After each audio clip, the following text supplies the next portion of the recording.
In the swirling miasma, the clouded stench that we all live in, it's easy to overlook the obscured gemstones, and Taii Wakeen is just that. A Boros commander that doesn't play with equipment or combat? Come on, dude, this is such a rarity. A sniper of the magical Old West, mechanically pretty unique. So what did I do? Of course I built a deck around this card, and we're going to get into it. But first, no scope 360 that like and subscribe button, buddy.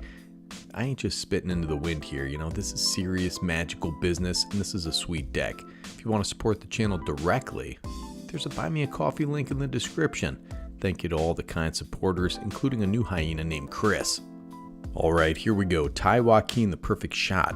There's an extra I there, and I'm not going to pronounce it, dude. It's a red and a white for a legendary creature, human mercenary. It's a 2/3. Whenever a source you control deals non-combat damage to a creature equal to that creature's toughness, draw a card.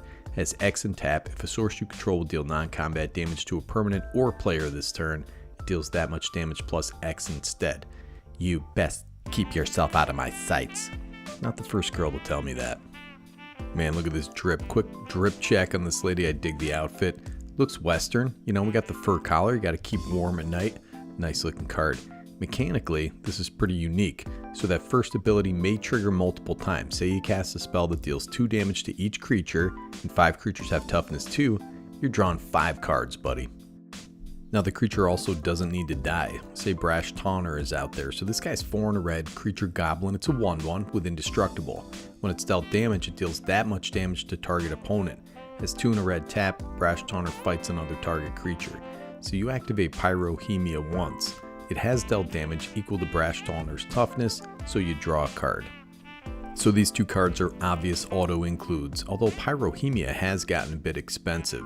But this is not a budget deck. Optimized it a little bit, up the budget to about $165.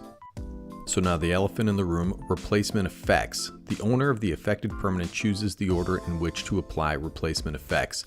So say Solfim is out there, right? So this is the Mayhem Dominus, 2 red, legendary creature, Phyrexian Horror. It's a 5/4. If a source you control would deal non-combat damage to an opponent or a permanent opponent controls, it deals double that damage to that permanent or player instead. So then you cast End the Festivities. Deals 1 damage to each opponent and each creature and planeswalker they control.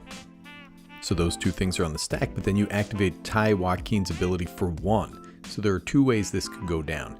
Either the opponent chooses to double the damage first, then add 1, so 3 damage. Or they could choose to add the 1 first, then double the damage, so 4 damage. You know, they would obviously choose to do the one that didn't let you draw a card. I know, it's crazy, but listen, that's the way it is. At least that's the way I understand it. So listen, I'm not a level 4 judge. You know, I'm not even a level 4 human being, dude. So if this is wrong, explain it to me in the comments, man. We'll all learn together. The other thing to note with this card is this, brother. X and tap. If a source you control will deal non-combat damage to a permanent or player this turn, it deals that much damage plus X instead. So that goes for the whole turn. So in the aforementioned example of Pyrohemia, each time you activated it, it would deal 1 damage plus whatever you poured into X each time you activated it. But you only have to activate Taii Wakeen once. So if you have multiple instants you cast later in the turn, Taii Wakeen's ability applies to them all. So really there are a ton of different ways you could go. You could make tokens, kill them for cards. You could include all the damage doublers and go for the biggest ping in the world. Or you could concentrate on instants and sorceries that deal damage and buff them up with Taii Wakeen and pay off all those instants and sorceries with pingers. Or some mix of all 3. But first off, white has some really good defensive tools. So you can phase out or exile and return creatures that are about to eat a bunch of damage from your spells.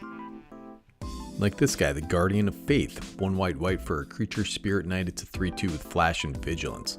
When it enters the battlefield, any number of other target creatures you control phase out.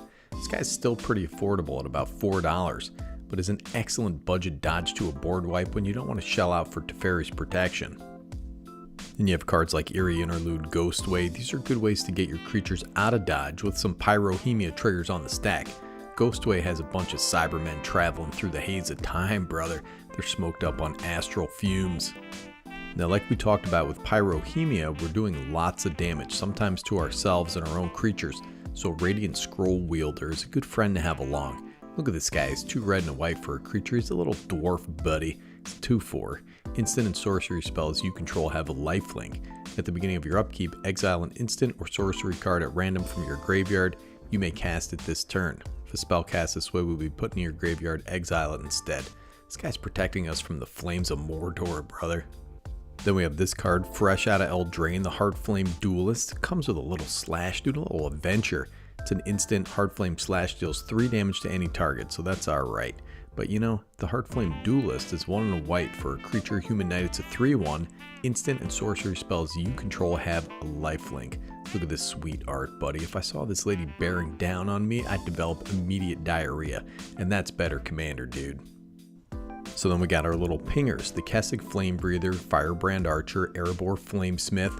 These are going to trigger when we're casting instants and sorceries and can do some pretty big pings later in the game with Taii Wakeen's ability.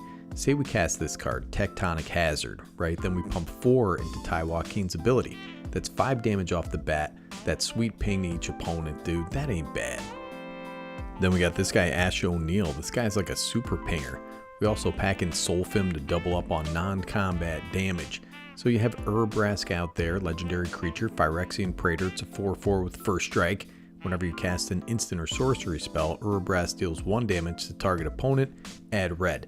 This effect is super useful to generate mana that's needed to pump into Taii Wakeen's ability, and it pings your idiot opponents. $14 for this fella. Now the backside isn't bad for this deck, dealing direct damage and later getting all your instants and sorceries back. And here we have Satyr Fire Dancer, so this is kind of a reverse pinger.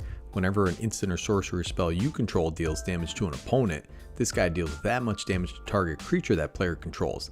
You know, I'm not 100% sold on this guy. More testing is needed. Rather have Chandra's Incinerator. So this is 5 and a red for a creature elemental. It's a 6/6. Costs X less to cast, where X is the total amount of non-combat damage dealt to your opponents this turn as trample. Whenever a source you control deals non-combat damage to an opponent, this guy deals that much damage to target creature or planeswalker that player controls. A little different. Great card in these burn decks, and you may get lucky and ping down a creature equal to its toughness, draw a card. Fiery Inscription, 2 and a red for an enchantment. When it enters the battlefield, the ring tempts you. Whenever you cast an instant or sorcery spell, Fiery Inscription deals 2 damage to each opponent. Bro, I pulled this out of a pack. It's the one ring. I thought to myself, Post Malone offered me $7 trillion, dude, but that was all a dream. Well, it's just an enchantment version of Gutter Snipe, of course, which is also in the deck. You know, what is this flavor text, dude? I think my flavor text is in Arabic, brother. Now, a couple more interesting enchantments while we're on the subject. Repercussion, 1 red for an enchantment. Whenever a creature is dealt damage, this deals that much damage to that creature's controller.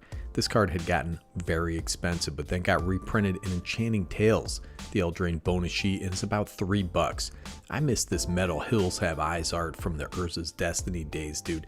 These guys look like West Virginians for sure, brother. And of course, Virtue of Courage and its attendant adventure is pretty nice impulse draw engine in a deck like this. Cast it early for its adventure side and put it out later and just get a grip of cards you can use on your turns. And of course, since your commander is so powerful and integral to your strats here, you gotta give the lady some boots or some greaves.